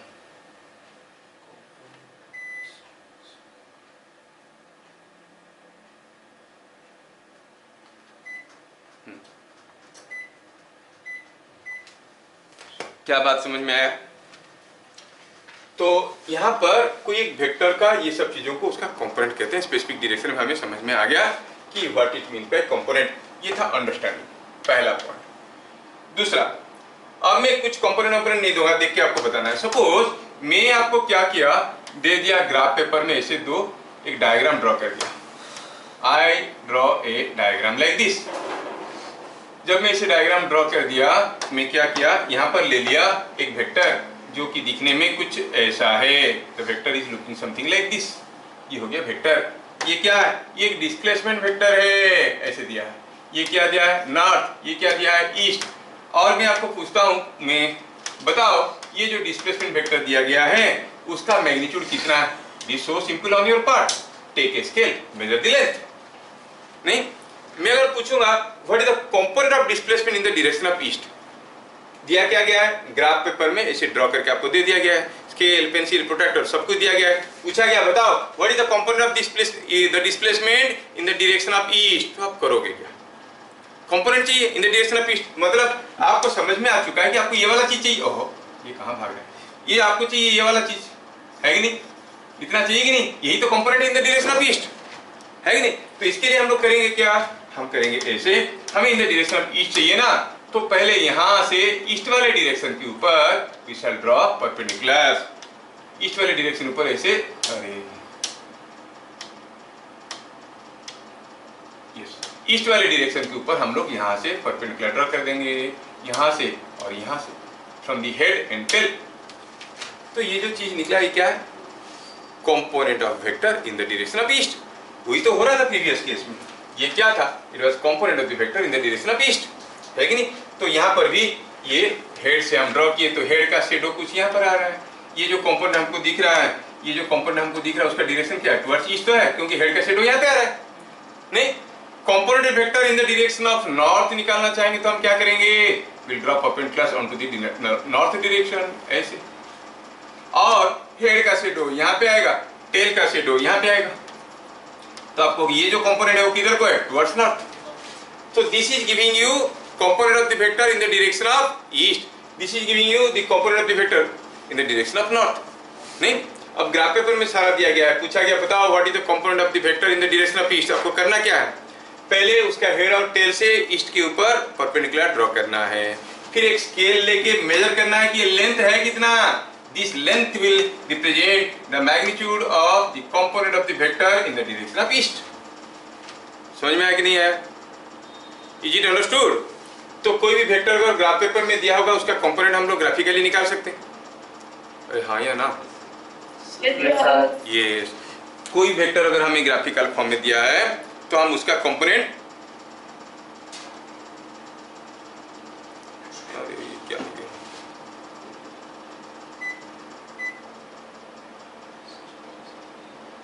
ठीक, कोई वेक्टर अगर हमें ग्राफिकल फॉर्म में दिया गया हम उसका कंपोनेंट निकाल सकते हैं। करना क्या है, स्केल पेंसिल प्रोटेक्टर दिया गया है, हेड और टेल से जिस डायरेक्शन में पूछा उस डायरेक्शन में परपेंडिकुलर ड्रॉ करो और उस लेंथ को मेजर कर लो। इधर क्लियर? अच्छा, तो दूसरा चीज समझ में आया कि component of A vector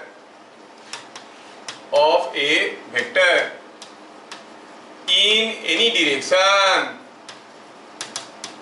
is the projection of the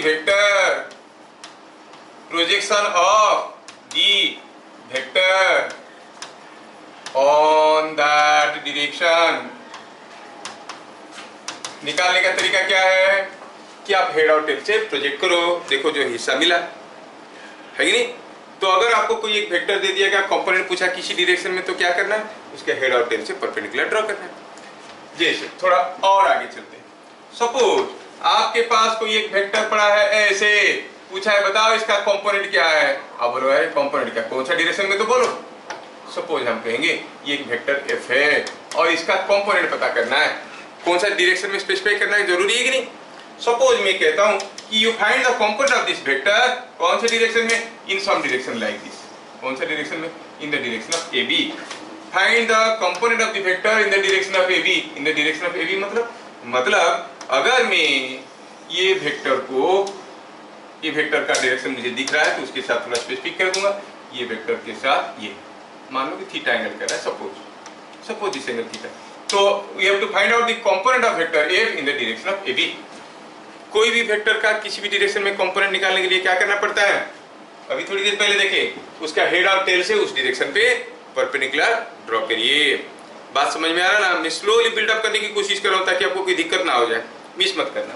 किसी भी वेक्टर का किसी भी डायरेक्शन में कंपोनेंट निकालना है तो हेड और टेल से उसी डायरेक्शन पे परपेंडिकुलर ड्रॉ करिए। तो अभी हम यहाँ पर क्या करेंगे, इस वेक्टर का इस डायरेक्शन में परपेंडिकुलर ड्रॉ करेंगे, ऐसा हेड से, और कहां से, टेल से। तो ये जो लेंथ यहाँ पे मिला आपको, कौन सा लेंथ, ये वाला, ये जो लेंथ यहाँ पे मिला ये वाला, इसको आप क्या कहोगे, component of vector F in the direction of A B. इसको कुछ नाम दे देते हैं, यहाँ पर ये सी है, ये डी है, तो ये आप क्या कहोगे यहाँ पर, सी डी क्या है, C D is component vector of vector F in direction of AB। क्या बात समझ में आया?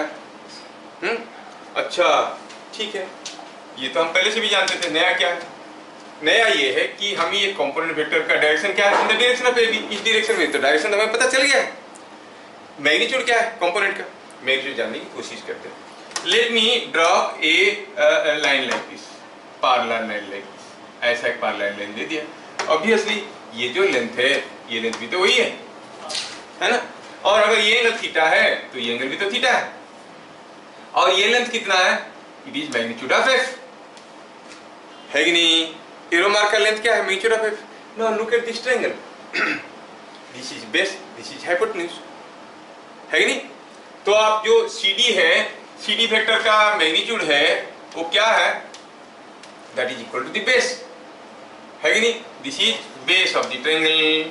क्यों लिखे लोग ऐसे इतना लिखने से। अब ये ट्रायंगल में अगर हम कहेंगे व्हाट इज cos थीटा, तो आप क्या लिखोगे भाई, CD by B by H। ये लेंथ कितना है, CD का मैग्नीट्यूड बाई F का मैग्नीट्यूड। लिखेंगे कि नहीं लिखेंगे, है ना। तो CD का मैग्नीट्यूड क्या हो गया, CD is magnitude of F into cos theta. CD का मैग्नीट्यूड क्या है, magnitude of F into cos theta. क्या बात समझ में आ रहा है? देखो मैं अभी स्टेटमेंट को कितना रिड्यूस कर देता हूँ. Component of a vector in any direction is given by magnitude of the vector multiplied to cos theta in that direction. समझ में आ रहा है? Where theta is the angle between the vector and the direction. कोई भी vector का किसी भी डायरेक्शन में कंपोनेंट ग्राफिकली निकालना है तो ग्राफिकली दिया रहेगा. हेड से टेल से परपेंडिकुलर ड्रॉ करो, स्केल लेके मेजर करो. न्यूमेरिकल निकालना है वेक्टर का मैग्नीट्यूड को कोसाइन ऑफ द एंगल के साथ मल्टीप्लाई कर दो, खत्म. समझ में आ रहा है? कोई भी वेक्टर का किसी भी डायरेक्शन में कंपोनेंट क्या होता है? Magnitude of the vector into cos theta. What is theta? Angle between the vector and the specified direction. समझ में आ रहा है क्या? तो कंक्लूजन जो मिला उसको हम लोग लिखेंगे. देखो अभी तक मैं जितना लिखवाया हूं कुछ भी स्कूल वाले नहीं पूछेंगे. But this idea will be used. Define what is component of a vector, how you find component of a vector graphically, what is the formula to find out the component of a vector. No, कुछ नहीं पूछेंगे. लेकिन ये सारा चीज हर numerical में use होने वाला है. समझ में आया? तो क्या कहेंगे यहाँ पर? Component of a vector, component of a vector in any direction is the component of a vector in any direction is given by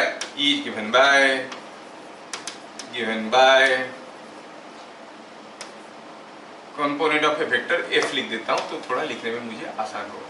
component of a vector f, component of a vector f in any direction is given by f cos theta, where theta क्या है? Angle between the vector and prescribed direction. क्या मैं समझा पा रहा हूं? Is it understood?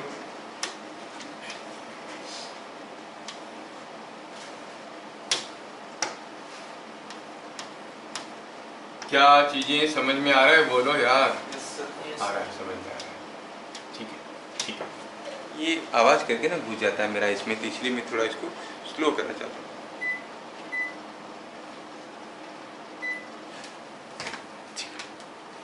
ठीक है, ये हो गया. क्या आप लोगों को भी समझ में आ रहा है? मजा आ रहा है कि वेक्टर कुछ टेढ़ा मेढ़ा चीजें लग रहा है? क्या करना है? ऐसा ऐसे लग रहा है. आ रहा है ना? ठीक है.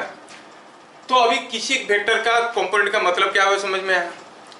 अच्छा, और उसको ग्राफिकली कैसे निकालते वो भी समझ में आया, और न्यूमेरिकली कैसे निकालते हैं cos थीटा वो भी समझ में आया. जैसे मैं थोड़ा और आगे बढ़ूं तो मैं कहूँगा कि सपोज हमारे पास कोई एक वेक्टर ऐसा है. इस वेक्टर का कंपोनेंट चाहिए मुझे. कौन कौन से डायरेक्शन में? ये डायरेक्शन में चाहिए. अच्छा, ये डायरेक्शन में चाहिए, और क्या? ये डायरेक्शन में चाहिए. ये सारा डायरेक्शन में मुझे कंपोनेंट चाहिए. अगर वेक्टर ड्रॉ करके दिया है तो मैं परपेंडिकुलर ड्रॉ कर दूंगा. इस डायरेक्शन में चाहिए तो मैं क्या करूंगा? यहाँ पे मैं सीधे सीधे यहाँ से परपेंडिकुलर इसके ऊपर ड्रॉ कर दूंगा. This is what is the component in this direction. इस डायरेक्शन में चाहिए तो इसके ऊपर परपेंडिकुलर ड्रॉ कर दूंगा. इस डायरेक्शन में चाहिए तो इसके ऊपर परपेंडिकुलर ड्रॉ कर दूंगा. This length is going to represent the component. नहीं, और सपोज ये एंगल दिया है थीटा, ये एंगल दिया है अल्फा, ये एंगल दिया है बीटा. तो ये जो वेक्टर f है, इस वेक्टर का इस डायरेक्शन में कंपोनेंट क्या हो जाएगा? इसके साथ क्या एंगल कर रहा है? थीटा. तो आप कहोगे component will be f cos theta. क्या बात समझ में आ रहा है? यही वेक्टर का इस डायरेक्शन में कंपोनेंट क्या हो जाएगा? इसके साथ क्या एंगल कर रहा है? बीटा. तो f cos बीटा. कोई भी वेक्टर का किसी भी डायरेक्शन में कंपोनेंट होता है magnitude of the vector into cosine of the angle it is making with that direction. अगर ये वेक्टर का इस डायरेक्शन में कंपोनेंट निकालेंगे तो हम कहेंगे क्या हो जाएगा? f cos alpha. क्या बातें समझ में आ रहा है? ये सारा चीज हम लोग कैसे निकाल देंगे. साथ साथ हमें और भी एक चीज समझ में आया कि अगर कोई वेक्टर हमारे पास है, मान लो कि कोई वेक्टर दिखने में कुछ ऐसा है. Vector is something like this. ये वेक्टर का कंपोनेंट चाहिए. कौन सा डायरेक्शन में? In a direction which is perpendicular to this. इस डायरेक्शन में, इस डायरेक्शन में मुझे कंपोनेंट चाहिए f का. तो ग्राफिकली अगर निकालना चाहेंगे तो हेड से और टेल से परपेंडिकुलर ड्रॉ करेंगे. तो देखोगे हेड से जो परपेंडिकुलर आएगा, टेल से जो परपेंडिकुलर आएगा वो एक ही जगह आ जाएंगे, कुछ लेंथ मिला ही नहीं। मतलब what is the component of this vector in the direction, in this direction, you से 0। कोई सेगमेंट मिलेगा तभी ना मेजर करेंगे, दोनों तो एक ही पॉइंट में आ रहे हैं, आर यू गेटिंग? तो आप कहोगे ये वेक्टर के डायरेक्शन में कंपोनेंट 0। और अगर हम टेक्निकली भी इसको सोचे तो हम कहेंगे कि अगर हमें कंपोनेंट निकालना है तो देखो कि ये जो वेक्टर है वो यहाँ पे क्या एंगल कर रहा है, हाँ ये 90 डिग्री कर रहा है। What is the component of this vector in this direction, f cos 90, जो कि 0 है। मतलब याद रखना ये है कि किसी भी वेक्टर का component in A perpendicular direction is always 0। समझ में आया? Component of A vector, component of a vector in any perpendicular direction, perpendicular direction, ये perpendicular का साइन है, इसे लिखते हैं perpendicular direction is 0। कोई बॉडी का वेट है, what is the component, horizontal component of weight of a body, weight तो नीचे की तरफ है, फोर्स है, वेट इज डाउनवर्ड, उसका हॉरिजॉन्टल कंपोनेंट क्या होगा, 0। क्या बात समझ में आ रहा है? हाँ, तो कोई भी वेक्टर का component in A perpendicular direction is always 0। क्या बात समझ में आ रहा है? हाँ, यूज कैसे होगा देखो, बड़ा खतरनाक यूज है। चलो एक छोटा सा एग्जांपल लेते हैं। सपोज हम कहेंगे कि यहाँ पे कोई एक ब्लॉक रखा है, ध्यान से देखना बेटा, ब्लॉक रखा है और ये ब्लॉक कहाँ रखा है, किसी एक स्मूथ प्लेन पे रखा है जहाँ पे फ्रिक्शन विक्शन नहीं है। और हुआ क्या, ये इसको कोई एक फोर्स ऐसे खींच रहा है, कैसे खींच रहा है, ऐसे खींच रहा है। क्या है वो फोर्स, नाम क्या है, नाम है F। वैल्यू कितना है, इट इज 20 न्यूटन। और ये जो ब्लॉक रखा है उसका मास कितना है, इट इज 5 kg। और दिया क्या है, दिया ये है कि जो वेक्टर है फोर्स वो किस डायरेक्शन में, किस डायरेक्शन, क्या ऐसे कुछ इंडिकेट कर दिया है डायरेक्शन के बारे में। देखो ये डायरेक्शन बारे में थोड़ा सा इंडिकेट कर दिया है। क्या इंडिकेट किया है, इंडिकेट किया है कि ये जो एंगल दिख रहा है ऊपर वाला ये 30 डिग्री चल ऐसा। अब खींचेंगे तो ब्लॉक चलेगा कि नहीं चलेगा। पूछा है what is the acceleration of the block, तो कितना सिंपल है, everyone knows acceleration, force by mass, है कि नहीं। क्वेश्चन में किया दिया है फाइंड, ध्यान देना, देखो कितना डिफिकल्ट बन जाएगा धीरे धीरे, नहीं समझोगे तो। Find acceleration of block, neglect friction, ऐसे लिखा है। फ्रिक्शन को इग्नोर करो, अश्यूम करो कि लुब्रिकेटेड है, कोई फ्रिक्शन नहीं है, नेग्लेक्ट फ्रिक्शन और find acceleration of the block. तो anyone with your lower class knowledge you will say the acceleration is given by force by mass, so it is 20/5 और 4 मीटर पर सेकेंड स्क्वायर, हर कोई बोल देगा। लेकिन जो force by मास बोलते थे वो कंप्लीट नहीं था। ध्यान रहे कि जो एक्सीलरेशन होता है, मैं अगर ऐसे लिखूं, it is driving force by driven mass. हाँ सर ये भी तो सही है, कुछ अलग तो कहा है, वो फोर्स बाय मास बोलते थे लेकिन पूरा नहीं बोलते थे, जो फोर्स उसको चला रहा है ना, ड्राइविंग फोर्स बाय ड्रिवन मास। यहाँ पे कौन सा फोर्स चला रहा है सर, यही फोर्स चला रहा है, नहीं नहीं नहीं। अब देखो तो ये 5 kg मतलब इसका वेट कितना है 5g, 50 न्यूटन, ये 20 न्यूटन का है, खींच रहा है। आपको क्या लग रहा है, ये जो ब्लॉक को जब ये खींचेगा, ये ब्लॉक उठ के ऐसे जाएगा कि नीचे नीचे स्लाइड करेगा, नीचे नीचे स्लाइड करेगा। अरे हम तो खींच रहे हैं इधर, ये जाके हो रहा है इधर। The block will go in this direction, the block will obviously go in this direction, है कि नहीं। हम तो खींच रहे हैं इधर, ब्लॉक इधर क्यों जा रहा है, क्योंकि हम इधर खींचते खींचते इधर भी खींच रहे हैं और इधर को भी खींच रहे हैं, है कि नहीं। मान लो ये किसी एक वेइंग मशीन पे रखा होता और अगर हम ऐसे खींचते तो वेइंग मशीन में रीडिंग कम होता कि ज्यादा होता कि उतना ही रहता, क्योंकि हम इधर खींचते खींचते थोड़ा ऊपर की तरफ भी तो खींच रहे हैं, तो वेइंग मशीन में रीडिंग कम हो जाता। सो माय वेक्टर है some component in this direction, in this direction, in every direction, है कि नहीं। अब ये चलेगा क्यों, who is driving, not the force, the component of force in this direction. क्या बात समझ में आ रहा है। तो यहाँ पर ड्राइविंग फोर्स क्या है, driving force sorry driving force हो गया, ड्राइविंग फोर्स क्या हो गया, कंपोनेंट ऑफ एफ, कंपोनेंट, और सीधे सीधे लिखे तो horizontal component, horizontal component, horizontal component horizontal component of F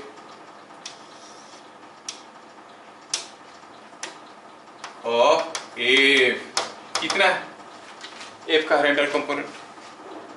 किसी भी वेक्टर का किसी भी डायरेक्शन में कंपोनेंट निकालने का तरीका तो एक है हमारे पास, F cos theta, magnitude of F cos theta. Magnitude of F तो हमें आता है, कितना है? 20 न्यूटन। हम लिख देते हैं पहले formula, F cos theta. F कितना है? 20। F का मैग्नीट्यूड कितना है? 20। कोई दो राय नहीं है। बाकी रह गया लिखने वाली चीज, cos थीटा। ये जो cos थीटा है उसमें थीटा क्या था? What was theta? Theta was angle between the vector and the prescribed direction. Vector और प्रिस्क्राइब्ड डायरेक्शन के बीच में, हाँ वेक्टर ये है और डायरेक्शन ये है, दोनों के बीच में क्या एंगल है? हाँ 60 डिग्री है ना। Don't confuse with 30 degree. हमें चाहिए थीटा क्या है? Angle between vector and the prescribed direction. Vector ऐसा है, डायरेक्शन ऐसा है। मैं यहाँ पर भी लिख सकता था, मैं इधर क्यों लिखा हूं? ताकि आप रॉन्गली इंटरप्रेट समझ जाओ कि कहां पर गलत हो जाता है। F cos 30 लिख दे तो गड़बड़ हो जाएगा। हमें कौन सा कंपोनेंट चाहिए? Horizontal component. मतलब हॉरिजॉन्टल के साथ ये क्या एंगल कर रहा है? क्या एंगल कर रहा है? 60 डिग्री। समझ में आ रहा है? तो हम कहेंगे 20 cos 60 और cos 60 होता है 1/2, 20 1/2 is 10 न्यूटन। यही है ड्राइविंग फोर्स, इसके चलते चल रहा है। अगर मैं ये जो वेक्टर है इसको ऐसे कर देता सीधे ऊपर की तरफ, तो उसका हॉरिजॉन्टल कंपोनेंट कितना होता? 0। क्योंकि कोई भी वर्टिकल वेक्टर का हॉरिजॉन्टल कंपोनेंट 0 होगा, 90 डिग्री हो गया। 0 हो जाता तो ये ब्लॉक चलता क्या?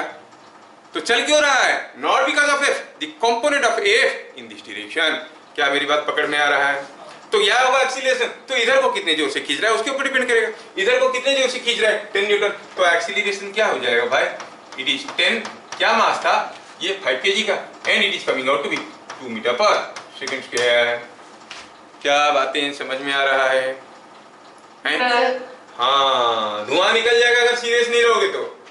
फिजिक्स से भाई कोई हलवा है क्या? चीजों को समझना बहुत जरूरी। और यही जो कंपोनेंट वाला चीज है ना, जिनको बढ़िया से समझ में फीलिंग में नहीं आता ना, वो बड़े तकलीफ में रहते हैं। और मैकेनिक्स में तो हार्डली आपको कोई न्यूमेरिकल मिलेगा जिसमें कंपोनेंट या फिर ये सब का यूज नहीं हुआ होगा। ऑलमोस्ट सारे क्वेश्चन में कुछ ना कुछ कंपोनेंट का कंसेप्ट तो यूज होगा ही होगा। ठीक है, ठीक है, ठीक है। आया समझ में? फीलिंग हो रहा है कंपोनेंट का मतलब क्या है? हाँ, अगला क्वेश्चन आपके लिए। शायद हमारा टाइम हमें परमिट नहीं कर रहा है। ठीक है, तो ठीक है, कंपोनेंट तो समझ में तो आ गया। हाँ हाँ, किसी भी वेक्टर का किसी भी डायरेक्शन में कंपोनेंट निकालना है तो फाइंड ग्राफिकली अगर निकालना है तो उस वेक्टर का हेड और टेल से उस डायरेक्शन पे परपेंडिकुलर ड्रा करिए। जो प्रोजेक्शन मिला उसको नाप लीजिए। That is what is the component of the vector in that direction. Mathematically निकालना है तो कैसे निकालना है? Mathematically the component of a vector in any direction is given by magnitude of the vector into cos theta. फिर theta is angle between vector and its direction, है ना। बस आपको समझ में आ गया। प्रूफ करने के लिए अब छोटा सा क्वेश्चन करो। A man moves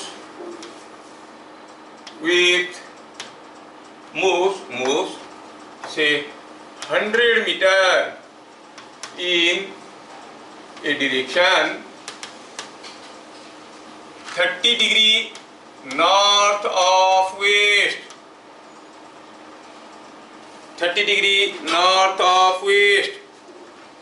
Find the component of its displacement in direction of north. देखें, तो इसके लिए पहले आपको क्या करना पड़ेगा? You have to draw the vector graphically. कि देखना पड़ेगा what is the component in the direction of north. क्या आप लोग इसको कर सकते हो? Component of its displacement in direction of north. हाँ, तो कोई बता रही है, सूची बता रही है कि 50 मीटर। तो चलो पहले थोड़ा इसको ड्रॉ करके तो देखें कैसे दिख रहा है। चाहे आपका आंसर गलत हो जाए, बट ट्राई एंड टेल। कोई आदमी गया है कितना 100 metre in direction 30 degree north of west. North of west किसके साथ 30 डिग्री करेगा? नॉर्थ के साथ कि वेस्ट के साथ? वेस्ट के साथ 30 डिग्री करेगा। नॉर्थ ऑफ वेस्ट बहुत बढ़िया बता रहा है। तो ये 100 मीटर गया है ऐसे in direction 30 degree north of west. जब मैं पूछा किसके साथ 30 डिग्री करेगा, कोई आंसर नहीं बताया। हो सकता है इनमें से कुछ लोगों का आंसर नहीं आता होगा। आप बोलोगे, अगर गलत गलत बोलोगे तो फिर मैं रेक्टिफाई करने की कोशिश करूंगा, बाकी लोग बताएंगे तब ना, है ना। So don't wait for me to ask you personally कि तुम बताओ, यू टेल। 50 मीटर। यस। अब ये जो डिस्प्लेसमेंट वेक्टर बना है भैया, ये तो 100 मीटर का है। पूछा है component of displacement in direction of north कितना हुआ, equal to S cos theta. S का वैल्यू तो दिया हुआ है, कॉस ये नॉर्थ के साथ कंपोनेंट पूछ रहा है, नॉर्थ के साथ क्या एंगल कर रहा है, ये 30 हुआ तो ये 60 हुआ। Is not it 50 metre. Yes.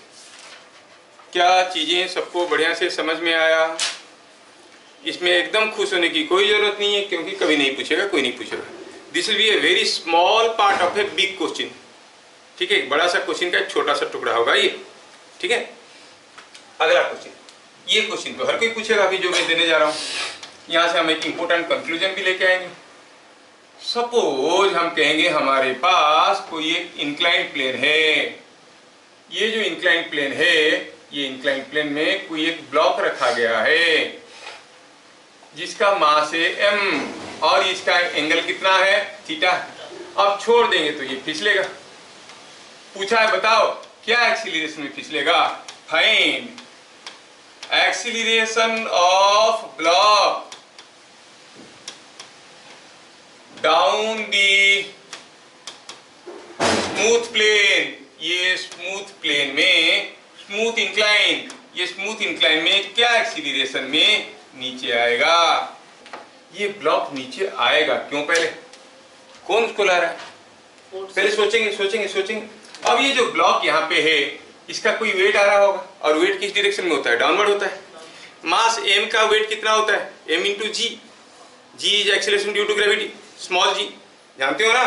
तो इसका जो वेट है वो कुछ ऐसे एक्ट कर रहा है, कितना है ये, m इंटू स्मॉल जी। और आपको मालूम है कि जो जी होता है इसको कहते हैं एक्सीलरेशन ड्यू टू ग्रेविटी, और इसका वैल्यू भी आपको मालूम है 9.8 होता है। हम लोग 10 मीटर पर सेकंड कर लेते हैं, कैलकुलेशन आसान हो जाएगा। तो ये ब्लॉक के ऊपर ये वेट आ रहा है, और वेट किधर को खींच रहा है, नीचे की तरफ खींच रहा है। अच्छा, ब्लॉक वेट जो है ब्लॉक को नीचे की तरफ तो खींच रहा है, ब्लॉक इधर क्यों जा रहा है, क्योंकि ये जो ब्लॉक है, ये जो वेट है, वो ब्लॉक को नीचे खींचते खींचते इधर भी तो खींच रहा होगा, है कि नहीं। तो ये इधर भी खींच रहा है, और ये वेट का कोई कंपोनेंट इस डायरेक्शन में इसलिए आ रहा है कि नहीं। तो why this block is coming down, because of the component of weight down the incline. समझ में आया क्या। ये ब्लॉक नहीं तो कोई खींचेगा नहीं तो नीचे क्यों आएगा। तो वेट इधर को खींच रहा है, इधर को खींचते खींचते वो इधर को भी खींच रहा है। इसका कोई कंपोनेंट है, हर एक वेक्टर का किसी ना किसी डायरेक्शन में कुछ ना कुछ कंपोनेंट होता है कि नहीं। तो अभी हमें समझ में आ जाना चाहिए कि द ब्लॉक कम्स डाउन किस लिए आता है, due to the component down the incline. The block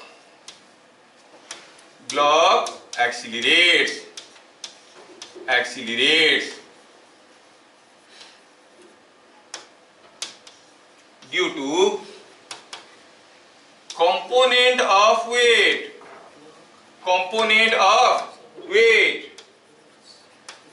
किस डायरेक्शन में, down the incline.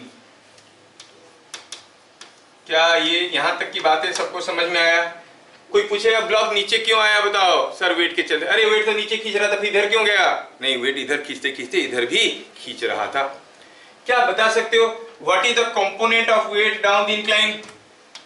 Component of weight down the incline is equal to, weight हो गया mg, इसका कंपोनेंट इस डायरेक्शन में कैसे निकालेंगे, f cos थीटा वाला फॉर्मूला। f क्या है, mg, और यहां पर ये क्या एंगल कर रहा है, सोचो ये थीटा है, ये वेट सीधा है तो ये 90 डिग्री हुआ, ये थीटा हुआ तो ये 90 माइनस थीटा नहीं हुआ क्या, हुआ ना। तो हम कहेंगे कंपोनेंट क्या हो जाएगा यहाँ पर, down the incline is equal to mg cos theta की जगह क्या लिखेंगे, क्या एंगल कर रहा है ये इसके साथ, 90 माइनस थीटा। और शायद आपको सबको मालूम है, मैं ट्रिग्नोमेट्री वाली पार्ट में पढ़ा चुका हूँ, cos 90 minus theta is sine theta. ये इसलिए तो मैं बताया था मुझे चाहिए बोल के, मैं क्यों सब चीजें पढ़ा रहा था, मुझे समझ में आ रहा ना, मुझे जो चाहिए वो पढ़ाया ट्रिग्नोमेट्री में, और सब चीजें नहीं पढ़ाया। So it is coming out to be mg sin theta. यही फोर्स खींच रहा है किसको, m को। तो फिर क्या हो जाएगा, एक्सीलरेशन, एक्सीलरेशन हो जाएगा ड्राइविंग फोर्स जो इसको चलाने की कोशिश कर रहा है, बाय ड्रिवन मास, जो मास चल रहा है। ड्राइविंग फोर्स कौन है, mg sin थीटा। सूरज बीच बीच में बोलोगे तो you develop your English vocabulary also.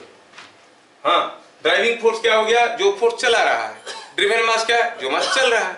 तो ये mg sin थीटा हो गया ड्राइविंग फोर्स, और चलने वाली मास हो गया m को खा गया, तो it is g sin theta.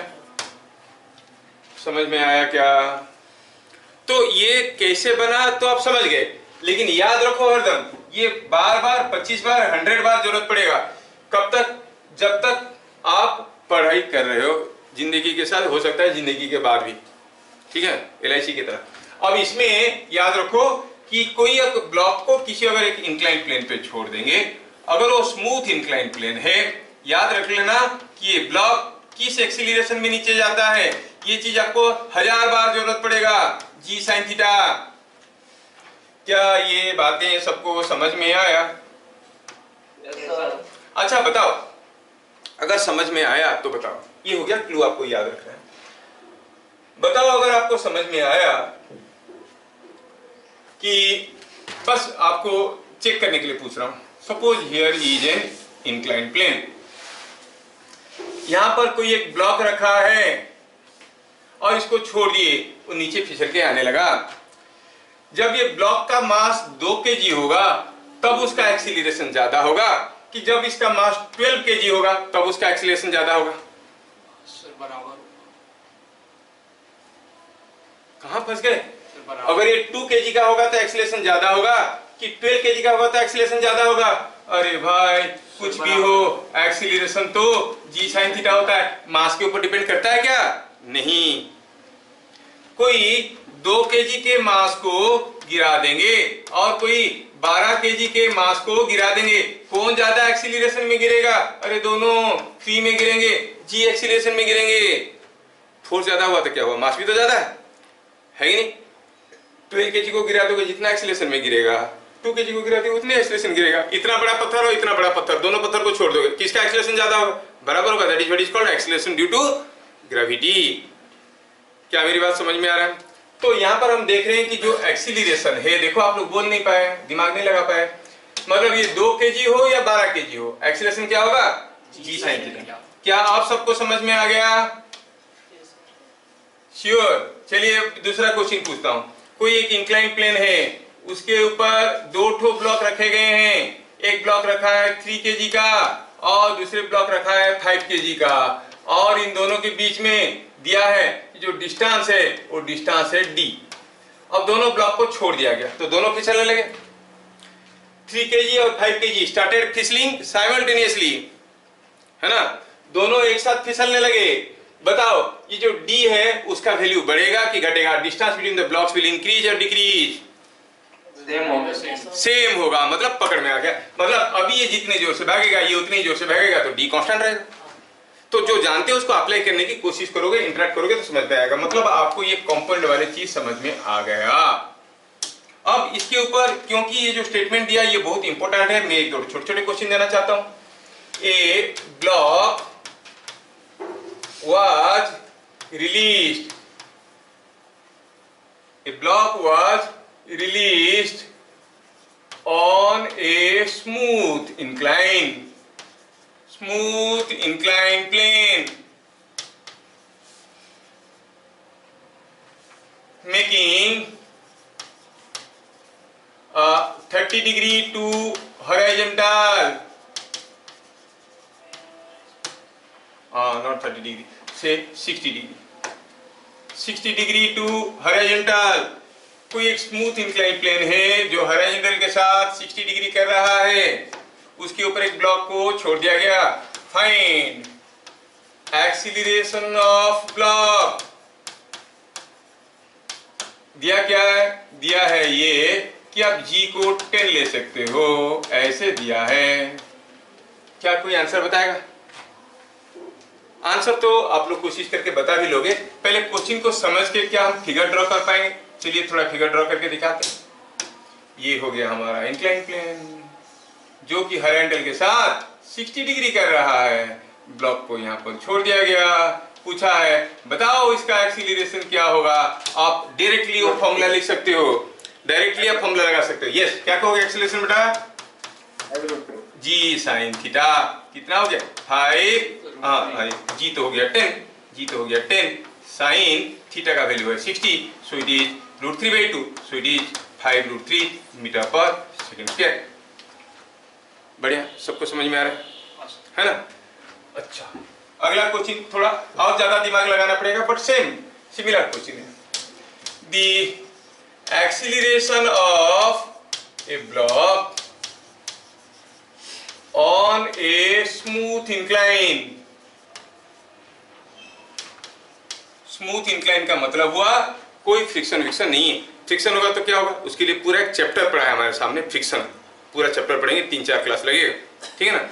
तो the acceleration of a block on a smooth incline is 5 meter per second square if inclination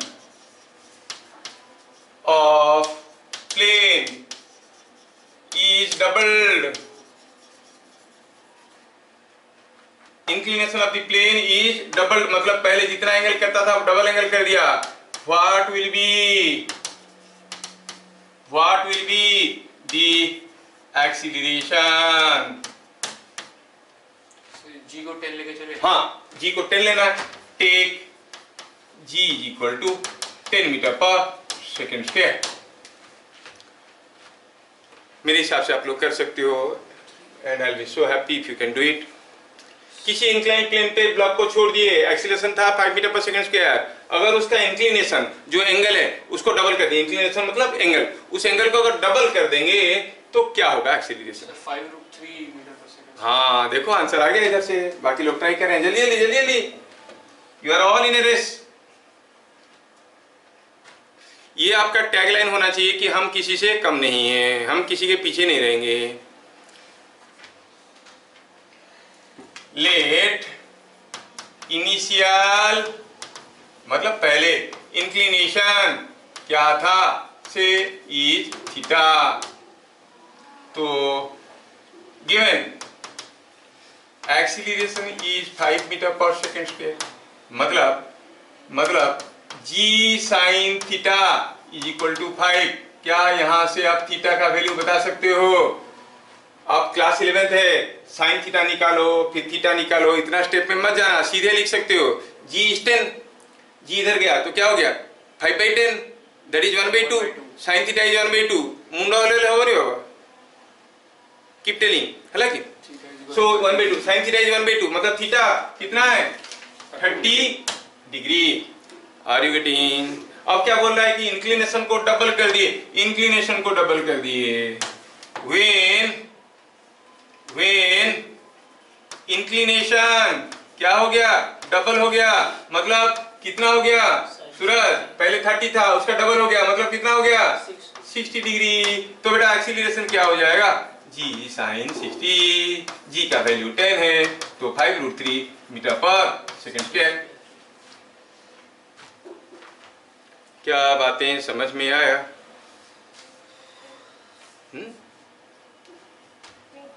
मैं थोड़ा स्पीड जाता हूँ क्योंकि मेरा आदत है, और मैं चाहता हूँ कि मेरे स्पीड में आप दौड़ो थोड़ा तो अच्छा रहेगा, ठीक है?